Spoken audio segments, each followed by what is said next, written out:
so many things, like how to love and how to lose and how to choose. Well, hello, everybody. This is Linda Carboneau from Walking Through Life TV show. I'd like to share with you a friend of mine that I have made through a radio show out in, was it Texas we did that, Ken? Colorado. Oh, Colorado, I'm sorry. And then the name of the show was What We Are Thinking About. So the show basically was really, really, I guess, inspiring to me to be able to listen to you and your spiritual feelings and your knowledge of all this this stuff, and you being such an advocate. It just it inspired me. You know, I've used quite a bit of that kind of stuff on my show. I didn't know if you knew that, but you were the inspiration for that. So I want to thank you. A little bit about Ken. You're welcome, Ken. A little bit about Ken.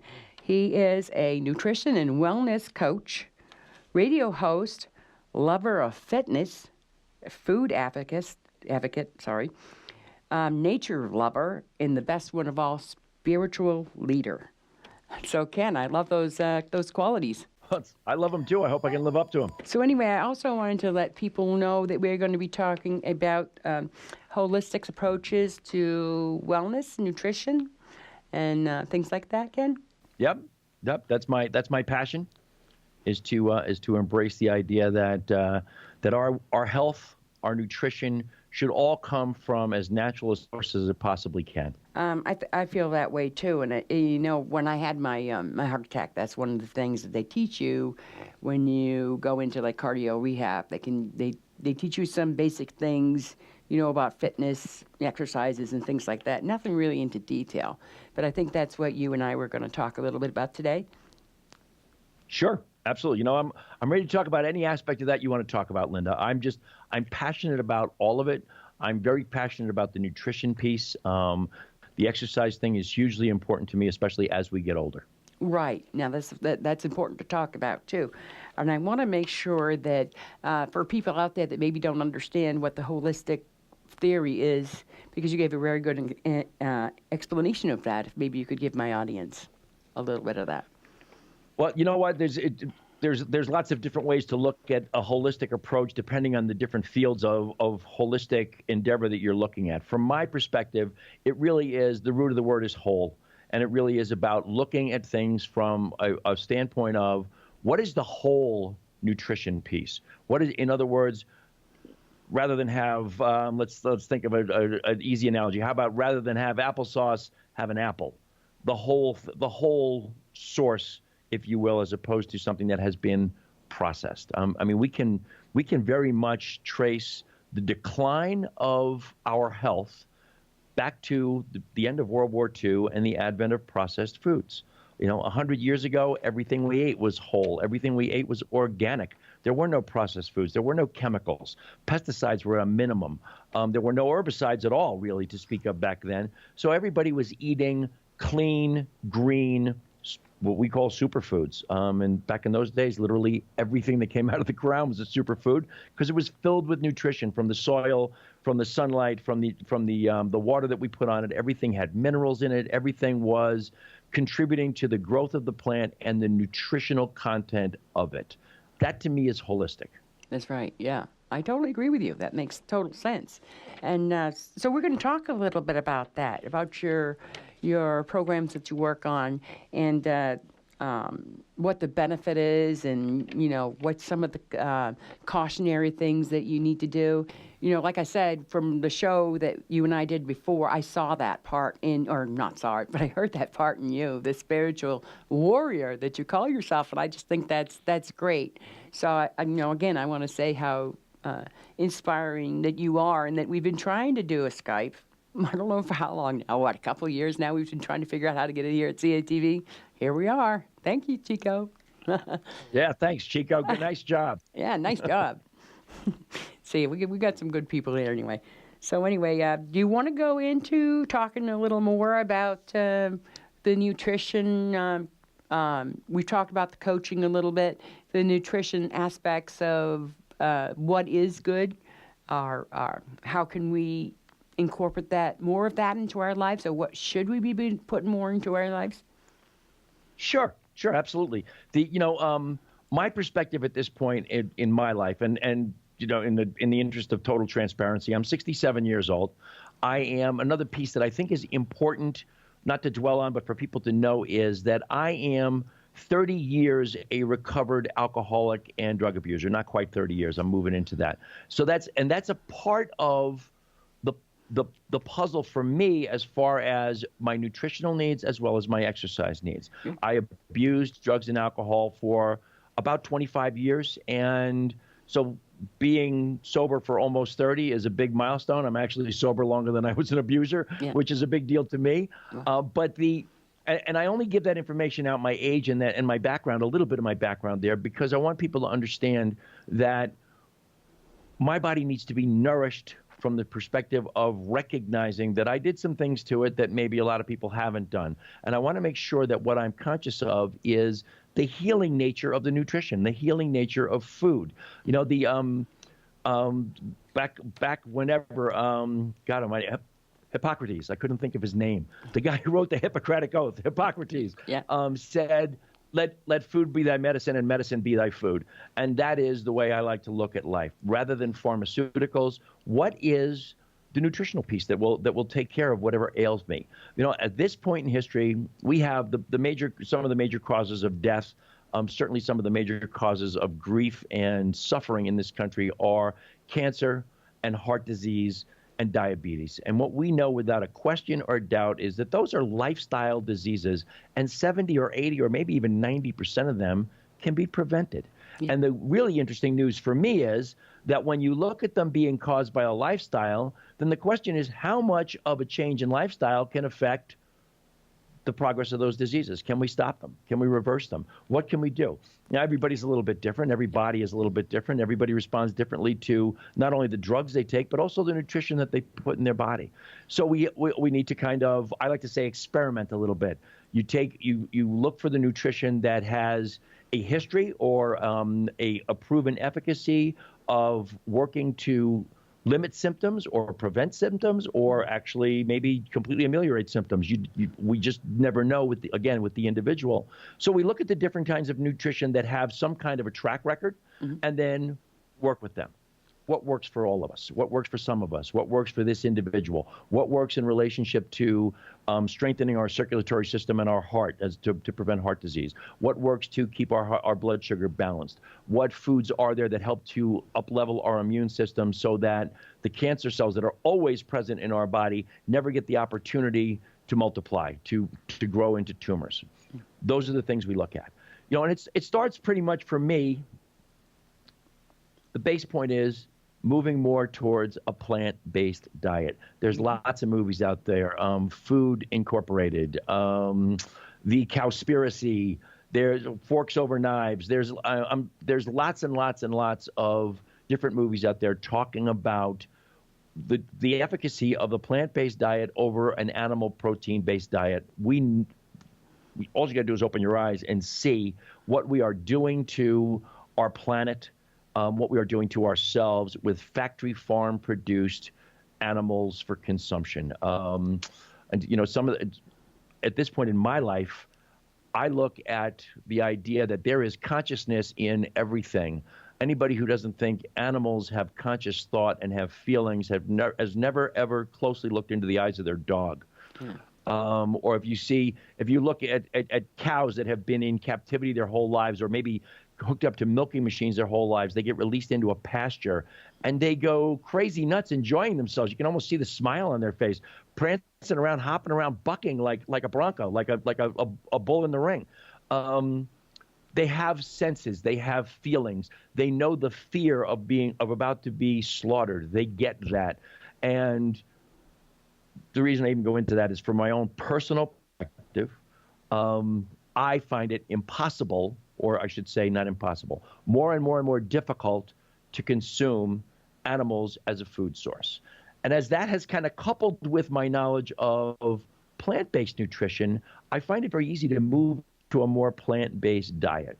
I have a good friend who's a naturopath, and he and I had lunch a month ago, and we were talking about there's a study out there that says different blood types need animal protein. And he just said to me point blank, he goes, I just don't believe that. He said, I don't think this. I think the study is flawed. I don't think it's correct. But what he does feel is that some people have a real tough time physiologically moving away from animal protein altogether. And he includes himself as one of those people. But he eats fish or poultry once or twice a week, and that's all he needs. My wife Lisa and I, we have kind of moved to a point where we're maybe consuming fish twice a week, but for the most part, we're totally into a plant-based diet. We look, of course, there's some things that are really important to know. We need to be looking for non-GMO produce. We need to be looking for organic produce. And organic produce is important most of the time, but in this country, to be certified organic also means that the plants are non-GMO. So if you're going to eat produce that is not certified organic, what you need to be conscious of is there are certain plants that are not grown with genetically modified seed. You need to know what those are so that you're not consuming them. And what's the problem with genetically modified seed? Genetically modified seed has two components, basically. One of them is that the plant is modified to the point where it actually becomes capable of producing a pesticide that prevents the insects that feed on it from feeding on it. There is one species of corn that is actually classified as a pesticide. When I heard that, I was blown away.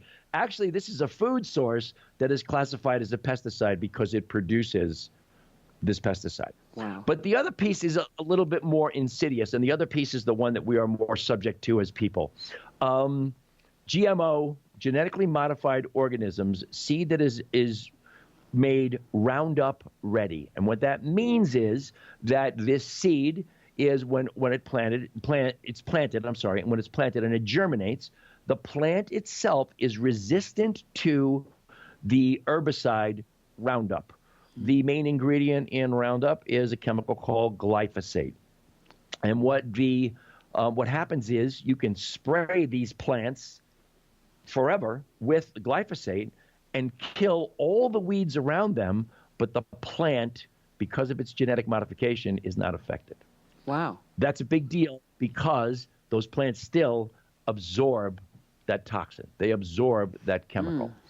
And even though the people who produce it would like to tell you it's no more harmful to the human body than an aspirin, that's not, because it may not harm human cells, human tissue, but understand something, that if there are 50 trillion cells in your body, the bacteria and other microbial beings in your system are a factor of 10 times that.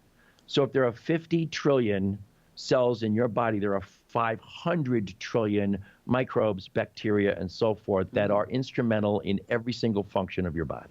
Wow.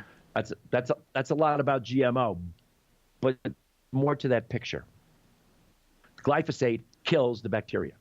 Doesn't harm human cells, it kills bacteria, it kills other microbes. And the place where that is most important and affecting us most is in our gut. Your gut is called the microbiome. That's B-I-O-M-E, the microbiome. And your biome is basically, there are three main components that we need to be concerned about if we're talking about our nutrition and our digestion and disease control, basically, inflammation control more than anything, is your biome consists of the bacteria, the friendly bacteria that help in digestion. It consists of little appendages on the inside of your gut wall that are called villi or villi, depending on who you're talking to, V-I-L-L-I. Those little appendages are basically responsible for literally 100% of your nutritional assimilation. And then finally is the gut wall itself. This chemical glyphosate is accumulating in our guts. And in that process, it is killing the bacteria, it is completely destroying the villi, and it is increasing the permeability of the gut wall. When you increase the permeability of the gut wall, just get this visual, what you're basically doing is leaking partially digested food into your body. A major source of inflammation. It's a major source of virtually all autoimmune disease, including things like rheumatoid arthritis, lupus, basically all thyroid disease is autoimmune. It's inflammation that causes that. The inflammation is the main cause of those autoimmune diseases. So those are the things that this chemical is doing to us. So, and I have a solution.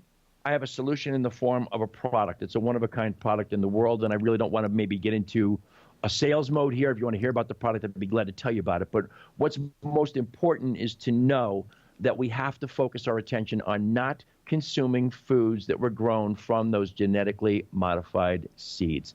That's my point. And to reiterate what I said earlier, if you buy stuff that's certified organic in the United States, certified organic simply means it can't come from GMO seed. Does that all that make sense to you, Linda? I think so. Yeah. Yeah. I mean, as you were talking, I could understand what you were talking about, especially with the plant-based organic stuff, because that's something that has been, I wouldn't say preached to me, but told to me by my doctor and other nutritional people that I've talked to. So, I think it's important, and especially when you're talking about organic and the GMO organic and what the difference is and things like that. I think this is very educational for myself, being somebody that is in the process of doing some weight loss work, weight loss and fitness stuff. And I got to tell you, I'm quitting smoking as of June 29th. It's my final day. So I'm working on that. I'm working on things, and all this stuff that we're talking about here are things that I can put in my tool belt and use. And, again, I just think it's just awesome of you to be able to talk about this to us. And actually, I was thinking when you were talking about animals and things like that, there is another TV host here. Her name is Sue Skasko, and she's got a show called For the Animals. And Ken, you would fit right in with her.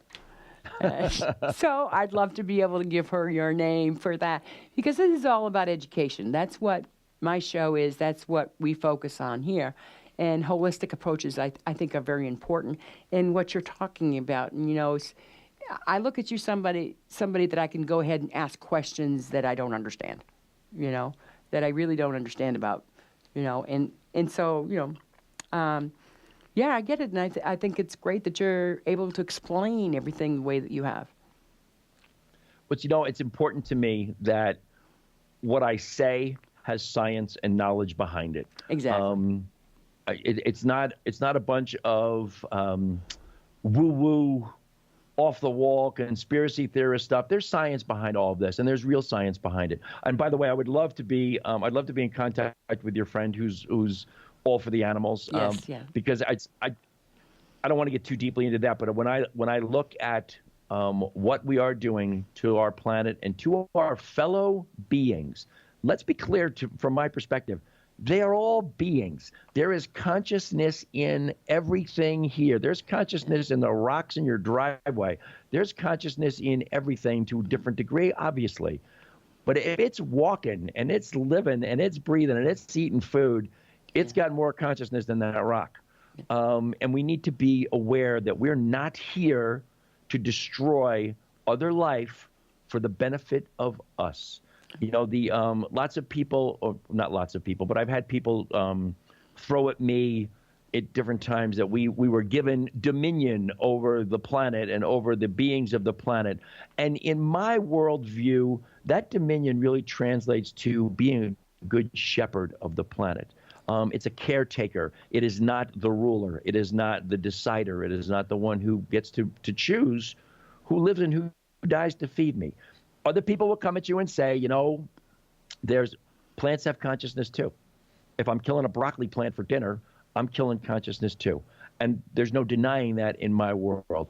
But I think there's a piece of a kind of almost a symbiotic relationship where we are there's a cycle of life that includes the plants. It includes the animals. When you look at all of the Aboriginal peoples of the world, the Native Americans in this country, they ate animals, obviously. They also ate plants, obviously. But I think one of the big differences is they gave great thanks to the beings that sacrificed their lives for their nourishment, for their health, for their continuation, for their life force. Mm-hmm. I don't think we're doing that when we're talking about factory farms where we are just literally tormenting and torturing animals to their death. Actually, not even just to their death, but in raising them. And I don't want to become evangelical about that. That's not the purpose here. The purpose is really not about what's wrong, but really what's good. What works for us? And what works for us really is to move to more of a plant-based diet. We need to understand what we're consuming. We need to understand how we're consuming it. One of the company that I'm associated with it's called Purium, which is a contraction of the words pure and premium. And that is the food we deliver. And we deliver it by what we consider to be the single most efficient food delivery system on the planet.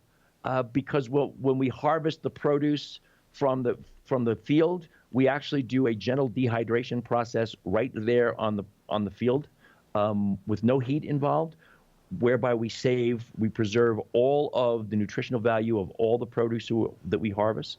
And what we would do actually is put into an unrefrigerated semi the equivalent of what might go in 10 refrigerated semis if it were going to the grocery store to be processed.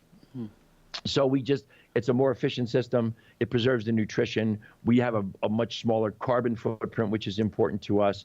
But the real key piece, more than anything, is to preserve the nutrition. Processed food, we all know, we all get this. Processed food has little or no nutrition in it. We're eating frankenfoods. We're eating foods that are made in the laboratory. There are more chemicals than there is food value. Because chemicals are cheaper to make, we can create chemicals that please the tongue. We can create chemicals that are mildly addicting and put them in food. The running joke these days is don't buy anything in the middle of the grocery store. Walk along the perimeter, because if it comes in a box or if it's got a TV commercial or if you can't pronounce any of the ingredients, you shouldn't be putting it in your mouth. Right. And, speaking of that, myself being somebody that's big and somebody that's been affected by that, an addiction issue of overeating, I totally think they do it on purpose, that they make all these things that taste so good, and you're like, oh, gosh, that tastes wonderful. And then somebody mentions a diet or nutrition or something like, oh, no, I can't go without my ding-dongs or whatever. That's what I always said. And it was like my soda. I can't go without my soda, so I can't drink water because I'd have to give up my soda or whatever.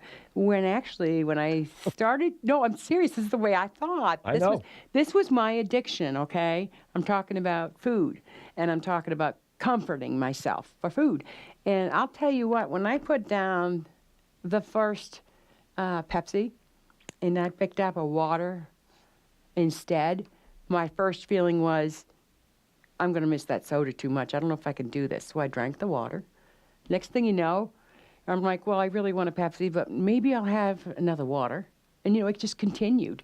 Same thing with coffee for me. So that really worked for me, is to know the difference between being addicted to this stuff and that being overpowering and emotional, to replacing it with something healthy, And actually I find, just so you know, that every time I drink water, it tastes better than soda.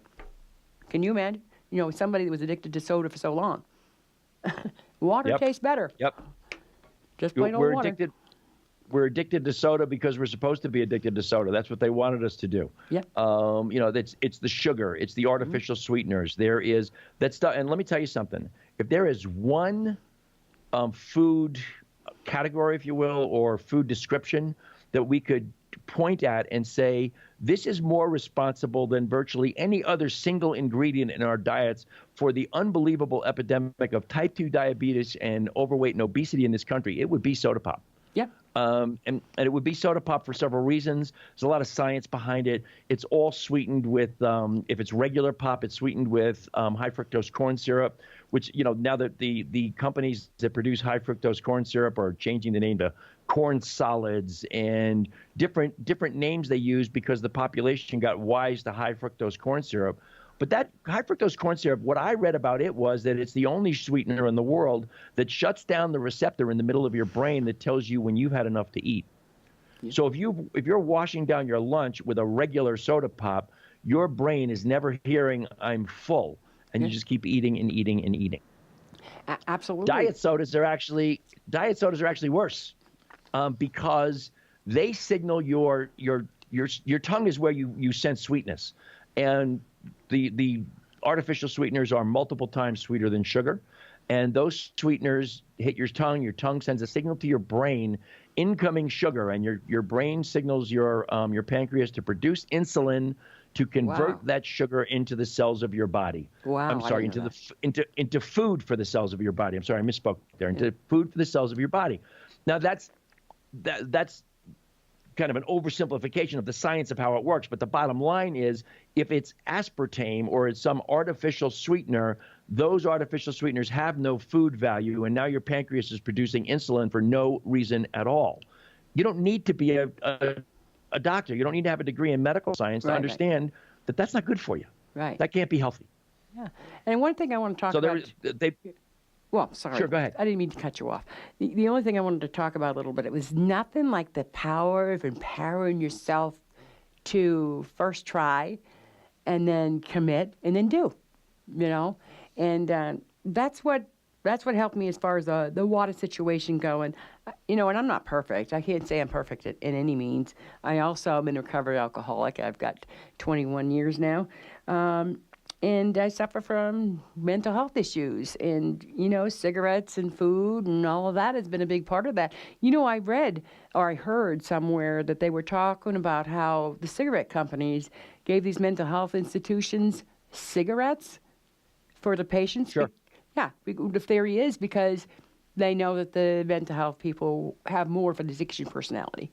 So, it's like, what are they doing? What is the government doing to us? I know this is another show, Ken. I know. I'm laughing. You know what, though, Linda? It's part of every show. And I'm laughing because I'm a capitalist. Okay, I'm a capitalist. I'm a network marketer. I'm self-employed. I believe in the capitalist system, but I also believe that capitalism must have parameters. It must have laws. It must have controls, because without any question or doubt, unrestrained capitalism is always motivated by the same factor, and that is greed. Yes. And so what happens is we have all of these companies, their main loyalty, their main responsibility is to their stockholders. It's not to you and I. And so their objective is to produce food that people really want, really desire, and that is much more easily accomplished with chemicals and artificial ingredients than it is with actual food. Yeah, absolutely. So they can produce these foods. They can make more money because they produce them less expensively. They reward their stockholders, and then they take some of that extra money and they lobby our government, and our government falls in line. And not only, take a step back to the GMO stuff, to the glyphosate, and glyphosate is banned in over 100 countries on this planet. It is not only promoted in this country, but our government promotes it, and it's all about profit. And I'm all for profit. I want to make profit. Profit's how I live. Yeah. Well, Ken, I hate to tell you, but Chico just gave me a 3 sign. So that usually means that I'd like to get you to be able to give the audience any information that you would like to give them. And I know you're great at this, a positive message. I know that that's one of your things, and the promise that you're going to come back and see us. I'm absolutely going to come back and see you. I love this time together. I love being able to get this message out and to educate people. 720-539-0366. You can find me on Facebook. I am the only Ken Ludwig in Golden, Colorado. My wife Lisa and I are, we also have a Facebook page called Vibrant Aging, which we're going to talk about, I'm sure, on future shows, which is really about how to grow old in a healthy, vibrant, alive, and active fashion. That's pretty much it. I'd be thrilled to talk to anybody about anything, any comments, questions they have. They can feel free to contact me, and I look forward to the next show we're going to get to do together, Linda. Okay. Well, for sure I'm going to be calling you. We'll figure out what we're going to do next. So I've enjoyed this time, Ken, and I appreciate you and everything that you do. Anyway, this is Linda Carver now, and we're saying goodbye for Walking Through Life today. We'll see you next time. I hope you like the new cubicle. Walking through this life of mine, well, it's teaching me so many things, like how to love and how